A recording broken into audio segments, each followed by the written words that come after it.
ওকে, আচ্ছা। দেখো, এই প্রবলেমটা আইএসআই বিস্টেট 2024-এ দিয়েছে। প্রবলেমটা কি দিয়েছে দেখো। প্রবলেমটা বলেছে একটা ফাংশন দেওয়া আছে। দাঁড়াও, এটা ঠিক করি, অ্যাডজাস্ট করি। ওকে, নাও দেখো কি বলেছে, যে আমাকে একটা ফাংশন দেওয়া আছে, যে ফাংশনটা কি differentiable at x equal to zero. Okay, now কি দিয়েছে, নাও গিভেন সলিউশনটা দেখো, স্টেপ বাই স্টেপ দেখো, সাবজেক্টিভ প্রবলেম এসেছে। এবং প্রবলেমটা বেশ সুন্দর, প্রবলেমটা দিয়েছে, ইন্টারেস্টিং প্রবলেম। একটা কি দিয়েছে, একটা ফাংশন দেওয়া আছে f such that R to R. Okay, এই ফাংশনটা কি বলেছে, is differentiable at x equal to zero. It means what, একটা ফাংশন যদি আমরা জানি, একটা ফাংশন যদি differentiable at x equal to zero হয়, তাহলে এখান থেকে কি বলতে পারবো, এখান থেকে বলতে পারবো না যে এফ ডেস জিরো এক্সিস্ট করছে ফাইনাইটলি, এক্সিস্ট জিরো এক্সিস্ট করছে ফাইনাইটলি, তবেই না এফডেস, তবেই না ফাংশনটা ডিফারেন্সিবল এট এক্স ইকুয়াল টু জিরো। ওকে, আরও কি বলতে পারবো, আরও বলতে পারবো একটা ফাংশন যদি একটা কোনো পয়েন্টে যদি ডিফারেন্সিয়েবল হয়, তাহলে ফাংশনটা কি সেই পয়েন্টে কন্টিনিউয়াস হবে। তাহলে এখান থেকে ইমপ্লাই কি করবে, F is continuous at x equal to 0. Now, f is continuous at x equal to 0, এখান থেকে কি বলবো, that means limit x tends to 0 f of x এটা কার সাথে ইকুয়াল হয়ে যাবে, f of 0 এর সাথে ইকুয়াল হবে কিনা। আরেকটা জিনিস তুমি দেখো, এই যে f dash 0, it means x dash 0 means কত, limit x tends to 0 f x। আচ্ছা, এটাকে f ড্যাশ 0 লিখি আগে, দাঁড়াও এটা একটু ইরেজ করি। আচ্ছা, এটা কি লিখতে পারো, it means f dash zero মানে কত, এফ ড্যাশ জিরো মানে limit x tends to zero f x minus f of zero divided by x minus zero, এটাই তো। আচ্ছা, একটা জিনিস দেখো, এই যে limit x tends to zero f x equal to f zero, কারণ এফটা কি continuous at x equal to zero, এই এফ জিরোটাকে আমি লেফট সাইডে নিয়ে আসবো, তাহলে কি লিখতে পারি, limit x tends to zero f x minus f of zero, এটা কত হচ্ছে বলো, এটার ভ্যালুটা তখন কত হয়ে যাবে, জিরো হয়ে যাবে, হবে কি না। ওকে, এটা জিরো হচ্ছে। এখন একটা জিনিস দেখো, আমার এই যে লিমিটের কনসেপ্ট, যেটা মনে করো এটা ছিল আমার real number zero, x tends to zero, it means what, x tends to zero মানে হচ্ছে এক্সটা কি রাইট সাইড থেকে জিরোর দিকে যাবে, এটাকে কি লিখবো, x tends to zero plus আরেকটা কি আসবে, এক্সটা লেফট সাইড থেকে জিরোর দিকে আসবে, তার মানে এটা কি লিখবো, x tends to zero minus, but x can never be equal to zero, extra zero হতে পারবে না, এক্সটা জিরোর খুব কাছাকাছি একটা কোনো একটা রিয়েল নাম্বার হবে, সেটা টু ডিরেকশন হবে, একটা লেফট সাইড দিকে আসবে, একটা রাইট সাইড দিকে আসবে। তার জন্য এই কনসেপ্ট হচ্ছে আমার লেফট হ্যান্ড লিমিট যেটাকে বলা হয়, আর এই যেটা হচ্ছে রাইট হ্যান্ড লিমিট। বুঝতে পারলাম। আচ্ছা, তাহলে এক্সটা নট ইকুয়াল টু জিরো, তাহলে আমি এক্স দ্বারা ডিভাইড করব, তাহলে limit x tends to zero f of x minus f of zero টোটালটা divided by x and that is equal to zero. Clear. আচ্ছা, তার মানে এইখান থেকে কি বলতে পারবো, এটাকে আমি কি লিখতে পারবো, limit x tends to zero f x minus f of zero টোটালটা divided by x minus zero equal to zero লিখতে পারবো কিনা। এটা মানেই কত, এটা মানেই তো দেখো এফ ড্যাশ জিরো তো বের করে রেখেছি, এই যে ফ্রম ওয়ান থেকে আমরা কি বলতে পারবো, এটা মানেই হচ্ছে আমার এফ ড্যাশ জিরো। তার মানে F dash zero equal to zero, একটা প্রুফ হলো আমার, একটা প্রুফ। এই যে এখানে বের করতে বলেছিল কি, যে g dash zero equal to f dash zero equal to f of zero equal to g of zero equal to zero, তার মানে কি f dash zero equal to zero তো বের করে রেখেছি। ক্লিয়ার। আচ্ছা, নেক্সট কি আমাকে প্রুফ করতে হবে, সেটা হচ্ছে ইম্পর্টেন্ট। নেক্সট কি প্রুফ করতে হবে, দেখো নেক্সট যেটা প্রুফ করতে হবে, যে এফ অফ জিরো, আগে এফ এরটা করে নি, তারপর জি এরটা করবো। আচ্ছা, দেখো এখনো কি বলেছে, যে এই যে জি এক্স যে ফাংশনটা দিয়েছিল, আমাকে একটা জি এক্স ফাংশন দিয়েছে কি f x sine one by x, যখন এক্সটা not equal to zero, zero যখন এক্সটা ইকুয়াল টু জিরো। ওকে, মানে g of zero equal to zero. তার মানে এখান থেকে তো বলতে পারবো যে g of zero and g of zero equal to zero, এটাও তো আমরা প্রুফ, প্রুফ হয়ে করে, এটা প্রুফের কিছু নেই, এটা দেওয়াই আছে, g of zero equal to zero. তার মানে এফ এফ ড্যাশ জিরো আর g of zero equal to zero proof করতে পেরেছি। এখন আমাকে দুটো প্রুফ করতে হবে, কি কি, g dash zero equal to zero and f f of zero equal to zero. Okay, এই দুটো প্রুফ করতে হবে। নাও কি দিয়েছে দেখো, এবার যেটা আমি বলতে চাইছি সেটা হচ্ছে কি দিয়েছে, সিন্স জি এক্স ইজ মানে g is differentiable at x equal to zero, same reason এখানেও দেবো, তাহলে that will imply g x is continuous at x equal to zero বলতে পারবো না, কারণ জিটা তো differentiable at x equal to zero. তাহলে therefore limit x tends to zero g of x এটা কার সাথে ইকুয়াল হবে? জি অফ জিরো, জিরোর সাথে।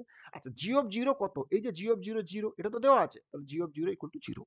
তার মানে limit x tends to zero. আচ্ছা জি এক্স কত? এক্স টেন্স টু জিরোতে, দ্যাট মিনস এক্সটা নট ইকুয়াল টু জিরো। তার মানে কি এক্সটা not equal to zero, g x কত? জি এক্সটা f of x sine one by x, এটা তো আমার দেওয়া আছে। তাহলে এটা যে g x that is equal to zero. Okay. আচ্ছা তোমরা একটা আমাকে জিনিস বলো যে এই যে sine one by x, sine যে ওয়ান বাই এক্স যেটা আছে, সাইন ওয়ান বাই এক্স কি একটা অসিলেটরি ফাংশন নয়? সাইন ওয়ান বাই এক্স একটা অসিলেটরি ফাংশন। তার মানে কি এই যে সাইন ওয়ান বাই এক্স এটা কি, এবং এটা হচ্ছে bounded, greater less than equal to one and greater equal to minus one. Okay. Now এখন যদি তার সাথে এফএক্স একটা প্রোডাক্ট করা হয়, তার মানে এই যে এফএক্স প্রোডাক্ট করলাম, এই যে যেটা আমি বলতে চাইছি, এই যে f x f x into sine one by x, তার মানে সাইন ওয়ান বাই এক্স একটা বাউন্ডেড ফাংশন, তার সাথে আমি এফএক্স প্রোডাক্ট করেছি, তাদের প্রোডাক্ট করার পরে লিমিটিং ভ্যালুটা আমার জিরো। তার মানে কি বলতে পারবো? এইখান থেকে আমি ক্লিয়ারলি বলতে পারবো যে limit x tends to zero f x এটা ইকুয়াল টু জিরো হবে, তাছাড়া তো কিছু আর হতে পারে না। কারণ f x sine one by x এটা ইকুয়াল টু জিরো তখনই পসিবল যখন এফ এক্সটা ইকুয়াল টু জিরো হবে। Limit x tends to zero f x equal to zero, কেননা সাইন ওয়ান বাই এক্স একটা বাউন্ডেড ফাংশন। কারণ এরকম আমি তোমাদেরকে, আচ্ছা এরকম আমি করেছিলাম, যেটা থিওরম ছিল দেখবে, মনে করো এফ ইজ, আচ্ছা এফটা না করে এখানে লিখো জি, কারণ জি দিয়ে যেহেতু হচ্ছে, তাহলে আমি লিখছি যে, এক মিনিট, এটা যে if G is a bounded function, G কি একটা bounded function, suppose G is a bounded function and limit x tends to, suppose মনে করো এ একটা যে কোনো রিয়েল নাম্বার এফ এক্স, এটা যদি মনে করো সাপোজ মনে করো জিরো হয়, দেন এখান থেকে আমি কি বলতে পারবো, then limit x tends to a f x into g x, এই টোটাল ভ্যালুটা হয়ে যাবে কত? জিরো। এটাই এই স্টেটমেন্ট এখানে কাজে লাগিয়েছি, বোঝাতে পারলাম? ওকে। নাও তার মানে এই যে limit x tends to zero f x equal to zero, but আমরা একটা জিনিস জানি কি, যে একটা ফাংশন যদি কন্টিনিউয়াস হয় তাহলে limit x tends to zero f এক্সটা কার সাথে ইকুয়াল? এই যে এফ অফ জিরোর সাথে ইকুয়াল। তাহলে এটাই এখানে আমি করব। তার মানে কি, and that is equal to f of zero. তার মানে এইখান থেকে ইমপ্লাই কি করছে, যে f of zero equal zero, কেননা limit x tends to zero f x কত? এফ জিরোর সাথে ইকুয়াল, এবং এফ জিরো কত তাহলে, এবং এই লিমিটটা কত? এই লিমিটটা তো জিরো, তার মানে F zero equal to zero. Clear? তার মানে এটাও একটা প্রুফ হয়ে গেল। নেক্সট একটাই প্রুফ বাকি আছে, সেটা কি, আমাকে g dash zero equal to zero দেখাতে হবে। ওকে। আচ্ছা g dash zero equal to zero, তার মানে এটাও হয়ে গেল। আমার পড়ে রইলো কোনটা? এই যে g dash zero equal to zero. কিভাবে এটা অ্যাপ্রোচ করবো দেখো।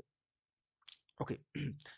আচ্ছা আমি আবারও বলছি, since G is differentiable at what? At what point? At x equal to 0.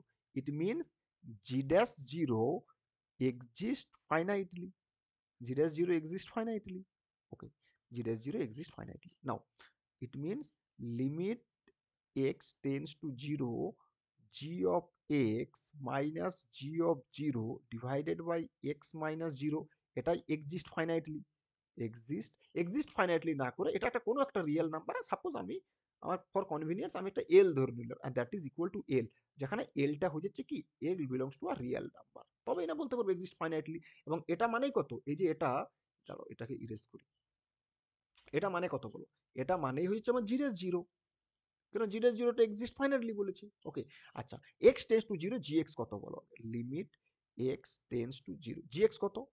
F of x sine one by x, আর জি এক্স কত? জি অফ জিরো কত? Zero, and divided by x. Okay. আচ্ছা এই জি dash জিরোটা আমাকে, that means আমাকে এলটা zero দেখাতে হবে, তবেই আমার g dash zero equal to zero হয়ে যাবে। তা কিভাবে আমি দেখাবো দেখো। আচ্ছা একটা জিনিস দেখো, এটা এল হসপিটাল রুল দিয়ে তুমি করতে পারো, বাট আমি এল হসপিটাল রুল চাইছি না, কারণ তোমাদের এল হসপিটাল রুলটা তোমাদের নেই। ওকে। নাও এটা কি করতে পারে, নাও আমি করছি যে মড জি ড্যাশ জিরো করছি, মড জি ড্যাশ জিরো এটাকে কত লিখতে পারি, modular mod x tends to 0 f of x sin 1 by x টোটালটা ডিভাইডেড বাই x। ওকে। আর দ্যাট ইজ ক্যান বি লিমিটটা তখন বাইরে বেরিয়ে যাবে, limit x tends to 0 modulus কত এটা, f x sine 1 by x টোটালটা ডিভাইডেড বাই এক্স। ওকে। এটা নাও এটাকে কি লিখতে পারবো বলো, লিমিট এক্স টেন্স টু 0, এটা লিখতে পারবো না, mod f x by x, কারণ এই যে কোন রিজনটা দেবো, কারণ এখানেও তো সেম রিজন, কারণ mod sine one by x এটার ভ্যালুটা কত, less than equal to one for every x belongs to real number, কারণ এটা একটা bounded function sine one by x, এটা লিখতে পারবো। আচ্ছা এটা লিখতে পারবো তো। ওকে। নাও একটা জিনিস দেখো, আমরা যেটা বলেছিলাম সেটা কি? দেখো, সেটা হচ্ছে এই দেখো যে একটা ফাংশন এফ, এটা কি f is continuous at x equal to zero, it means limit x tends to zero and that is equal to f of জিরোর সাথে ইকুয়াল। এফ অফ জিরো কত? এফ অফ জিরো তো zero, আমি তো বের করে রেখেছি। তার মানে limit x tends to zero, f of x কার সাথে ইকুয়াল? জিরোর সাথে। যেহেতু এক্সটা নট ইকুয়াল টু জিরো, তাহলে বোথ সাইড আমি এক্স দ্বারা ডিভাইড করতে পারবো। তাহলে এফ এক্স বাই এক্স, এটা কত? জিরো। তার মানে এই লিমিটিং ভ্যালুটা হচ্ছে আমার কত? জিরো। তার মানে এটা কত? এটা এটা কত হচ্ছে বলো? এই যে এটা হয়ে যাচ্ছে জিরো। তার মানে দেয়ারফর জি ড্যাশ জিরো, এটা কি modular g dash zero mod এটা less than equal to zero, it will imply what? G dash zero equal to zero. Clear? তার মানে g dash zero equal to zero, তার মানে আমার সব কেসগুলো হয়ে গেল। তো therefore g dash zero equal to zero equal to f dash zero equal to f of zero and equal to g of zero. ছিল কিছু প্রবলেমটার মধ্যে, জাস্ট এই কিছু থিওরম কাজে লাগবে। থিওরমে যদি কনসেপ্ট ক্লিয়ার থাকে তাহলে এটা ইজিলি হয়ে যাবে। বুঝতে পারলাম? ওকে।